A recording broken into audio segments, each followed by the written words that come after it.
They say blood is thicker than water, but on that Christmas morning, as my father Vernon threw a shoebox at my feet while my siblings unwrapped millions in gifts, I discovered blood means nothing when you were never really family to begin with. My name is Mason Whitfield, or at least that's what I've been called for 28 years. I teach history at Lincoln High School in Stamford, Connecticut, about 40 minutes from my family's estate in Greenwich. Every morning, I wake up in my one-bedroom apartment, brew coffee in the same mug I've used since college, and drive my 2018 Honda Civic to a job I genuinely love. To most people, that sounds like a decent life. To the Whitfields, it's absolute failure. You need to understand something about the Whitfields. My father, Vernon, built his real estate empire from the ground up, turning a small inheritance into a portfolio worth hundreds of millions. He measures everything in dollars and market value, including his children. My mother, Judith, comes from old money, the kind of family that has wings named after them at hospitals and museums. She married Vernon because he had the hunger her blue blood family had lost generations ago. Then there are my siblings. Bianca, my older sister at 31, is everything Vernon wanted in a child. She graduated summa cum laude from Wharton, climbed the corporate ladder at Pharmacon with ruthless efficiency, and just last month closed a deal that would net the company $50 million in pure profit. She wears designer suits that cost more than my monthly salary and dates men based on their investment portfolios. Vernon calls her his masterpiece. Preston, my younger brother at 26, is Vernon 2.0. He went straight from Yale to Wall Street, where he became the youngest senior analyst at Cromwell and Associates. He drives a Porsche, owns a penthouse in Tribeca, and has a different model on his arm every family event. Vernon sees him as his legacy, the son who will inherit not just the money, but the empire itself.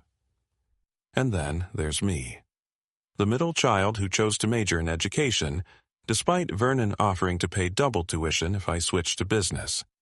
The son who turned down a position at Vernon's company to teach teenagers about the Revolutionary War and the Civil Rights Movement. The family member who gets introduced at parties as our other son, he teaches, in the same tone people use to announce terminal illness. I knew from childhood that I was different. While Bianca memorized stock tickers and Preston played merger and acquisition with his toys, I read books about ancient civilizations and wrote stories about time travelers. When Vernon brought us to his office, they asked about profit margins. I asked why his secretary looked so tired and whether she got vacation days. Vernon said I was soft. Judith said I was sensitive. Neither was a compliment in the Whitfield household. The Christmas I'm about to tell you about started like every other. December 24th. I pulled into the circular driveway of the Greenwich estate, parking my Honda behind the garage as instructed so it wouldn't be visible from the street.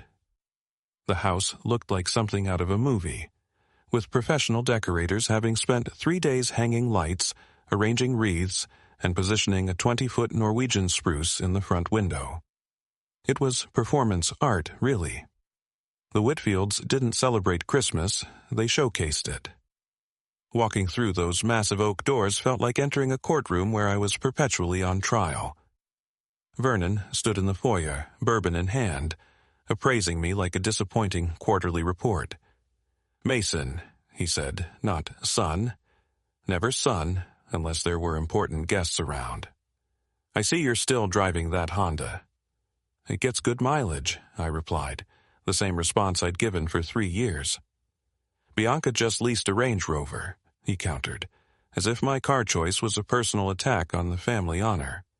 That's how every interaction went. Every conversation became a comparison. Every achievement dismissed, every choice questioned. Teaching wasn't a noble profession. It was settling for mediocrity. My apartment wasn't cozy, it was embarrassingly small. My girlfriend left me 2 years ago, and Vernon actually said, "Smart girl, she knew you weren't going anywhere." But I kept coming back, every holiday, every birthday, every family gathering. Maybe I was hoping for something to change, for one moment of recognition that I was enough. Or maybe I was just a masochist who couldn't let go of the fantasy that somewhere underneath Vernon's cruelty and Judith's indifference was actual parental love. I should have known that Christmas would be different. The signs were all there, but sometimes we're so used to the baseline level of dysfunction that we miss when something darker is brewing. That shoebox Vernon tossed at my feet wasn't just another insult. It was 28 years of lies finally coming undone. The Whitfield estate during Christmas looked like a luxury magazine had exploded across 10 acres of perfectly manicured Connecticut property. Every surface that could hold a decoration did. The professional decorators Judith hired from Manhattan had outdone themselves this year, stringing Italian lights through the bare oak trees, wrapping golden ribbons around every column, and positioning animated reindeer that probably cost more than my car across the front lawn. Inside, the excess continued.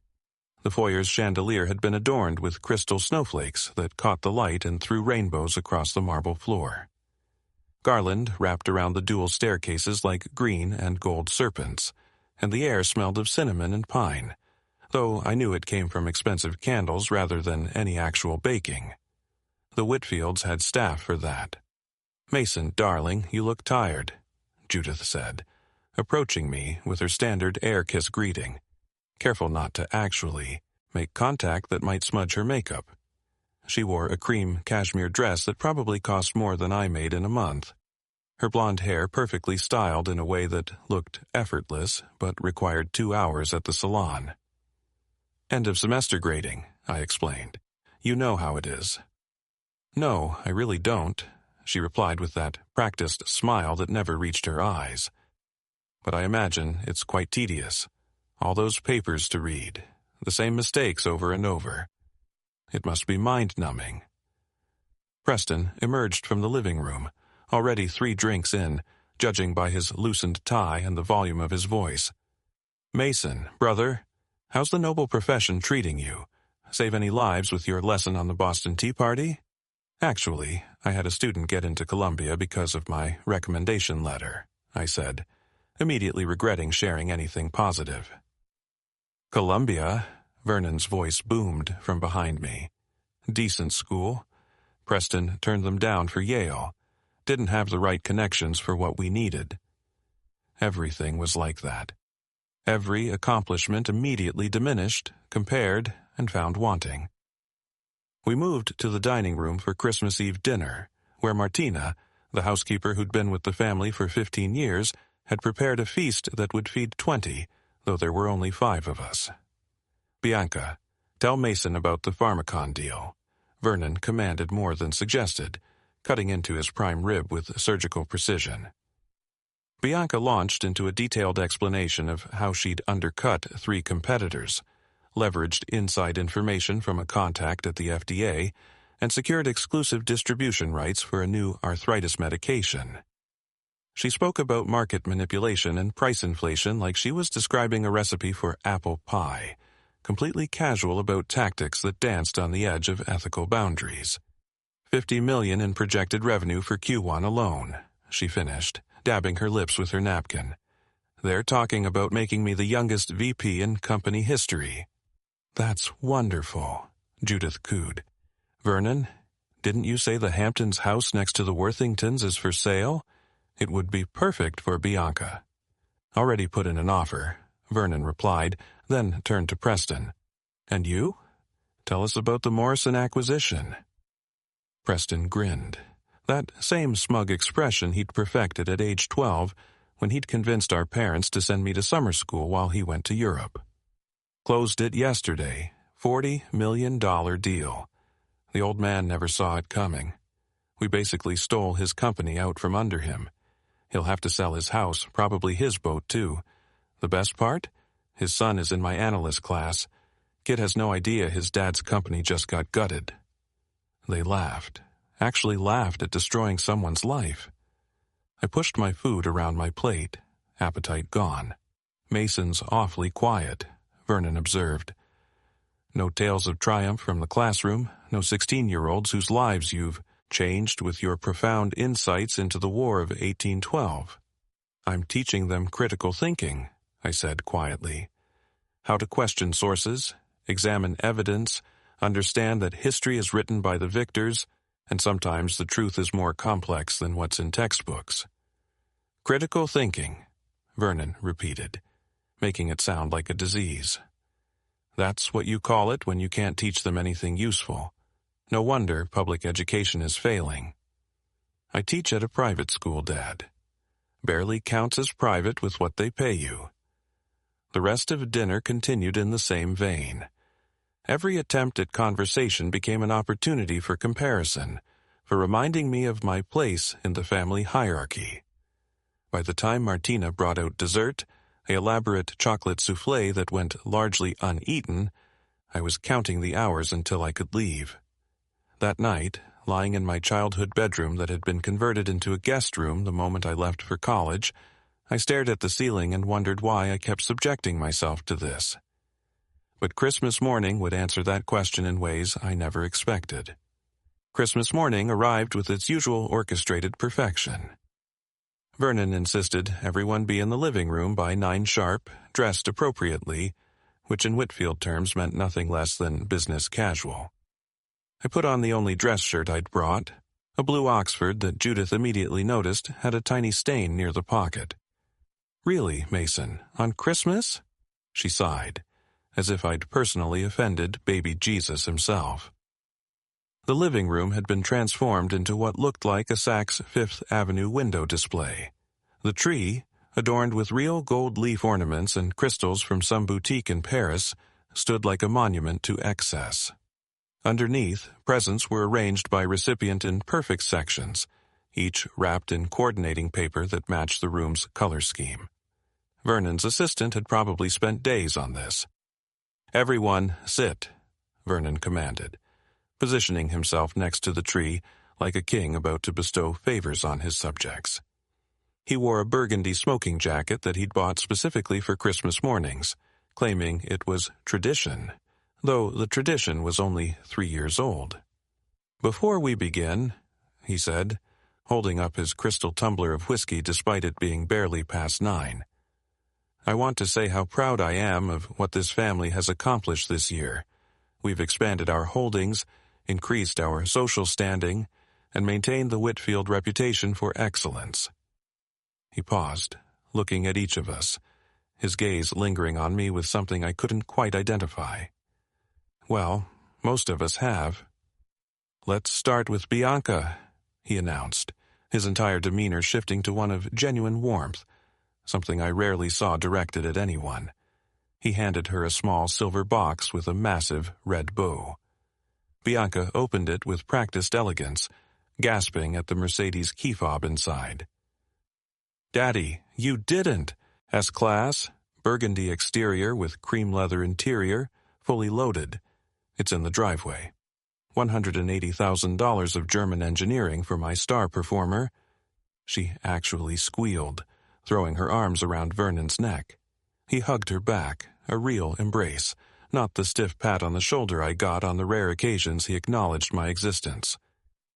"Preston, you're next," Vernon said, pulling out a cream envelope from his jacket pocket. The paper looked expensive, the kind that comes from stationers who don't list prices. Preston opened it carefully, his eyes scanning the document inside. His jaw dropped. "Is this real?" The deed to the Montauk property. $12 million, waterfront, 7 bedrooms, private beach. You've earned it, son. A real Whitfield man deserves a real estate portfolio. Preston stood up, shaking Vernon's hand before pulling him into one of those masculine half-hugs. "This is incredible, Dad. The guys at the firm are going to lose their minds." "That's the point," Vernon replied, actually smiling. "Let them know what real success looks like." Then came the moment. Vernon turned to me, and the warmth disappeared from his face like someone had flipped a switch. He reached behind the tree and pulled out a beat-up shoebox, the kind that might have held sneakers 20 years ago. The Nike logo was faded, and one corner was held together with duct tape.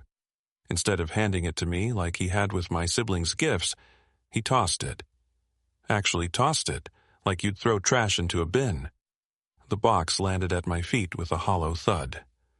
"Your turn, Mason," he said, his voice cold and flat. Though, honestly, losers don't deserve real presents. The room went silent. Even Preston, who usually joined in on the mockery, looked uncomfortable. Judith shifted in her seat, her fingers tightening around her coffee mug. "Vernon," she said quietly, "it's Christmas morning." "What? Should I pretend he's something he's not? He sits in a classroom making $40,000 a year, living in that pathetic apartment, driving that embarrassment of a car. He's a Whitfield in name only." My hands trembled as I picked up the shoebox. The tape was old, yellowed with age. Inside, wrapped in tissue paper that had seen better days, was a single photograph. The edges were worn like someone had held it many times, and the colors had that slightly faded quality of pictures from the late 90s. The photo showed an infant, maybe 6 months old, with a full head of dark hair and bright eyes. The baby was being held by a couple I'd never seen before. The man was clearly Latino, with strong features, calloused hands visible even in the photo, wearing a work shirt with Hector embroidered on the pocket. The woman holding the baby had my exact nose, my same crooked smile, wearing a hotel uniform with a name tag too blurry to read. "Who are these people?" My voice came out as barely a whisper. Vernon took another sip of his whiskey. "Turn it over." Written on the back in Vernon's harsh handwriting were 5 words that made my entire world tilt. "Your real parents didn't want you either." The photograph shook in my hands as the words sank in. Real parents. The room spun slightly and I had to grip the arm of the couch to steady myself. Everything suddenly made sense. Every cold dismissal. Every comparison where I fell short, every moment I felt like an outsider in my own family. "You knew," I said, looking at Judith. "You both knew this whole time, and you never told me?" Judith wouldn't meet my eyes. She stared into her coffee mug like it held the secrets of the universe. "We were going to tell you when you were 18, but then you were applying to colleges, and the timing never seemed right." "The timing?" I stood up, still clutching the photo. 28 years, and the timing was never right. Vernon shrugged, the gesture so casual it made my blood boil. "What difference would it have made? We gave you everything. Private schools, tutors, college tuition, a name that opens doors. We pulled you out of poverty and gave you a life. These people," I held up the photo, my voice stronger now. "Tell me about them. Tell me everything." "Hector and Rosa Valdez," Vernon said, pronouncing their names like they left a bad taste in his mouth. "Mexican immigrants. Your father worked construction, probably illegal though we never verified. Fell off scaffolding when you were 2 months old. No life insurance, no savings, nothing. Your mother was a hotel maid at the Marriott downtown. When Hector died, she couldn't afford to keep you." Bianca finally spoke up, her voice uncharacteristically quiet. "Dad, this is cruel. Even for you, this is too much." "Cruel? We're the ones who saved him. Rosa was being deported. No papers, no money, a baby she couldn't feed. Our lawyer handled the adoption. We gave her enough money to start over wherever she ended up, and we gave him a life he never would have had." "Where is she now?" I demanded. "Rosa, where is she?" "How would we know?" Vernon replied. "The adoption was closed. She went back to Mexico or wherever, and that was that. We never looked back. Why would we?" Preston cleared his throat. "So, Mason's adopted. So what? He's still family." Vernon laughed, harsh and bitter. "Family? Look at him. We gave him every opportunity to succeed, and what did he do? He became a teacher. A teacher. You think that's coincidence? Bad blood always shows. His father was a laborer who couldn't even stay on a roof. His mother was a maid. We tried to elevate him, but genetics are genetics." "Genetics?" I felt something inside me snap. "You think I'm a disappointment because of genetics? Not because you treated me like a defective product from day one. Not because every achievement I had was compared to theirs and found wanting? We treated you the same as our real children. Judith finally spoke, her voice defensive. Real children, I repeated. There it is. Your real children got love, I got tolerance, your real children got encouragement. I got constant reminders that I wasn't good enough. I looked at the photo again. Rosa's face was tired but kind. Hector's smile was genuine, proud even, holding this baby like it was the most precious thing in the world. They looked poor but happy. They looked like they loved their child. Mason, sit down, Vernon commanded. You're being dramatic. We're still your family. Nothing has changed. Everything has changed, I said. You didn't save me. You bought me, like one of your properties. An investment that didn't yield the returns you expected. I walked toward the door, still holding the photo. Vernon's voice followed me. Where do you think you're going? We're not done here. Yes, we are, I said, turning back to face them all. I'm going to find her, Rosa, my mother, my real mother. With what resources? Vernon scoffed. You think you can afford a private investigator on a teacher's salary? I'll figure it out. If you walk out that door now, don't expect to walk back in, Vernon threatened. Choose them over us and you're done here. No more family dinners, no more holidays, no inheritance. I actually laughed. Inheritance? You just made it clear I was never getting that anyway. Family dinners? You mean the monthly humiliation sessions? Holidays where you literally throw garbage at me while showering them with millions? I looked at Bianca and Preston. You two want to know the really sad part? I actually loved you. Despite everything, I thought we were siblings. But we weren't, were we? I was just the charity case your parents brought home. Bianca started to speak, but I was already walking out. The last thing I heard was Vernon saying, "Let him go. He'll come crawling back when he realizes what he's given up." But I knew I wouldn't. For the first time in 28 years, I was going to find where I really belonged. 3 months of searching had led me here, to a small apartment complex in East Los Angeles, paint peeling from the walls and laundry hanging from every balcony. I'd spent my entire savings on a private investigator named Tommy Chen, who specialized in immigration cases and lost family members. Every lead had been a dead end until he found a Rosa Valdez who'd somehow returned to the country in 2008, legally this time, through a work visa program for healthcare workers. Standing at the door of apartment 2B, I could hear Spanish music playing inside and the sound of children laughing. My hand trembled as I knocked. 28 years of questions, of wondering why I never fit, all came down to this moment. The door opened, and there she was. Rosa Valdez, older now, her hair streaked with gray, wearing scrubs that suggested she'd just come from work. But the eyes were the same as in the photo, the same as mine when I looked in the mirror. Yes, she said in accented English, then stopped, her hand flying to her chest. Dios mío. Rosa Valdez? I asked, though I already knew. Mason. The word came out as barely a whisper. My baby, is it really you? She pulled me into an embrace before I could answer, sobbing into my shoulder, speaking rapid Spanish that I didn't understand, but somehow felt in my bones. She smelled like vanilla and disinfectant, like hard work and hope combined. Come in, she said, pulling me inside.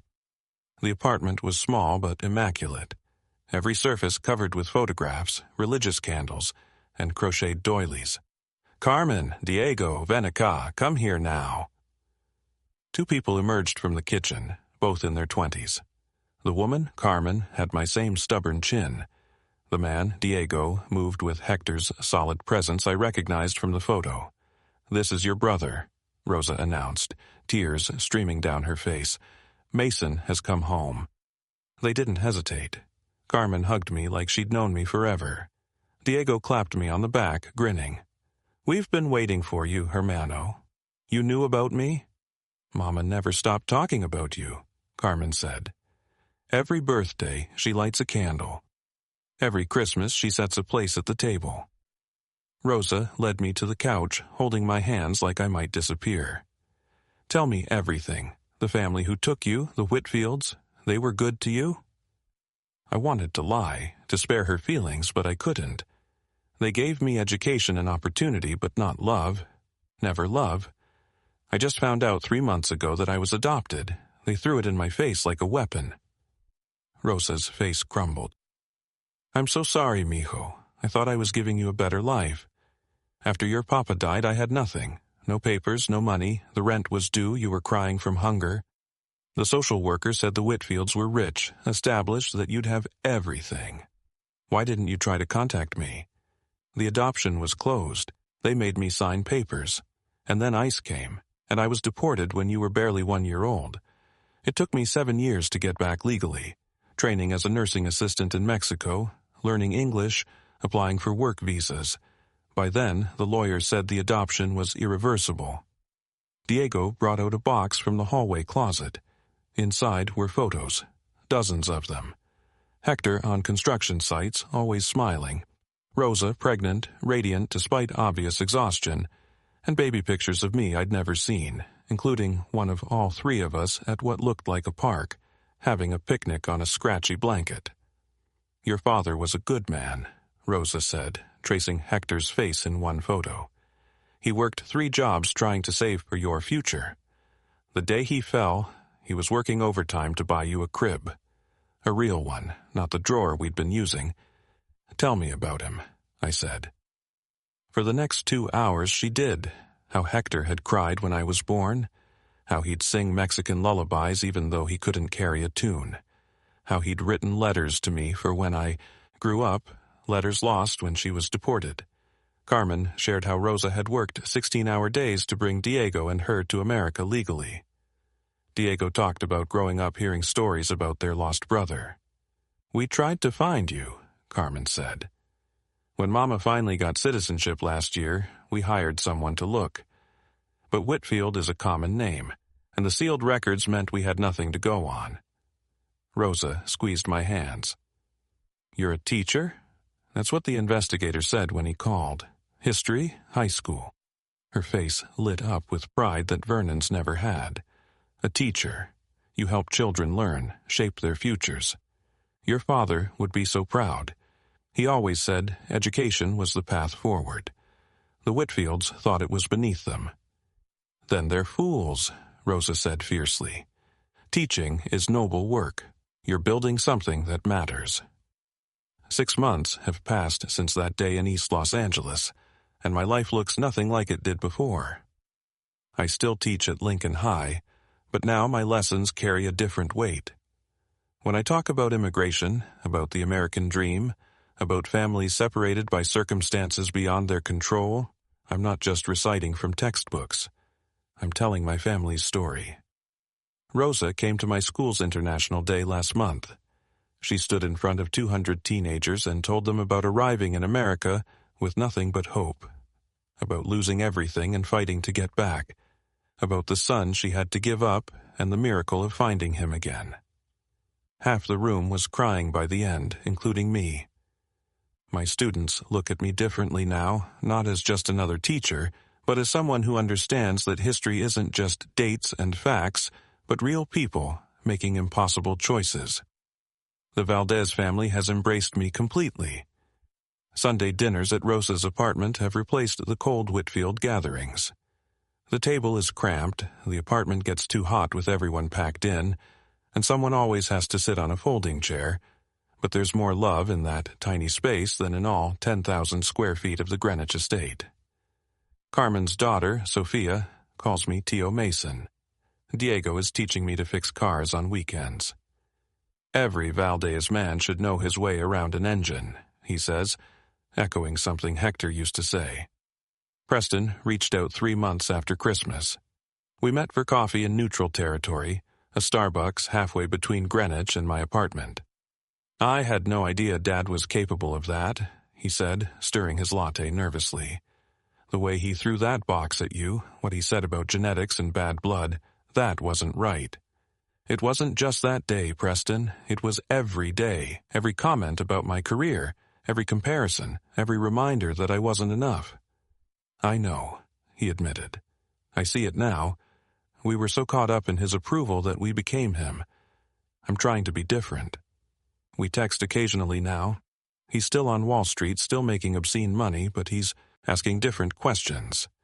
Last week, he asked if any of my students needed scholarship help for college. It's a start. Bianca took longer to come around. Her first contact was a handwritten note on her personal stationery. You were always the bravest of us. It just took me too long to see it. We had lunch last month. She seemed smaller somehow, less certain. Do you know what it's like, she asked, to realize your entire value system is based on impressing someone incapable of real love? Yes, I told her. I know exactly what that's like. Judith sent a package 2 weeks ago with no note. Just all my childhood photos they'd removed from the family albums. Pictures of birthdays, Christmases, school plays, all the moments they'd erased after deciding I wasn't really family. I looked through them with Rosa, and she cried seeing the boy she'd lost growing up in someone else's home. Vernon never reached out. I heard through Preston that he's told people I had a breakdown. The teaching finally drove me crazy. He's erased me from the family narrative completely, which feels appropriate somehow. I was never really part of his story anyway. The most precious gift came from Rosa on my 29th birthday. She'd saved money for months to have a photo restored and enlarged. Hector holding me at 1 month old, standing in front of the construction site where he was building a children's hospital. On the back, she'd written what Hector used to say, "My son will have everything I couldn't give him, but first he'll have everything I can. My love, my hope, my belief that he can be anything." I finally understood that Christmas morning wasn't when my life fell apart. It was when it came together. Vernon's cruelty, meant to destroy me, had instead given me the greatest gift imaginable, the truth. Those 5 words on the back of that photo, "Your real parents didn't want you either," were a lie that led me to the truth. Rosa had wanted me desperately. Hector had died trying to provide for me. They hadn't given me up because they didn't want me, but because they loved me enough to let go when they couldn't hold on. Real families aren't built on bloodlines or bank accounts. They're built on choosing each other again and again, even when circumstances try to tear you apart. The Valdez family had been choosing me for 28 years, setting a place at their table, lighting candles on my birthday, telling stories about the boy they'd lost but never stopped loving. That's what Vernon never understood. Love isn't about return on investment or genetic legacy. It's about Rosa working 16-hour shifts to bring her other children to America legally, while never forgetting the one she'd lost. It's about Carmen and Diego accepting me instantly as their brother. It's about a tiny apartment filled with laughter meaning more than a mansion filled with judgment. I was never a Whitfield. I was always a Valdez. It just took a shoebox full of cruelty to show me the way home. If this story resonated with you, if you've ever felt like you didn't belong or wondered about your place in your family, please share your thoughts in the comments below. Like this video if it touched your heart, and subscribe to our channel for more real stories about finding where you truly belong. Remember, family isn't always about blood. Sometimes it's about who shows up, who stays, and who loves you for exactly who you are.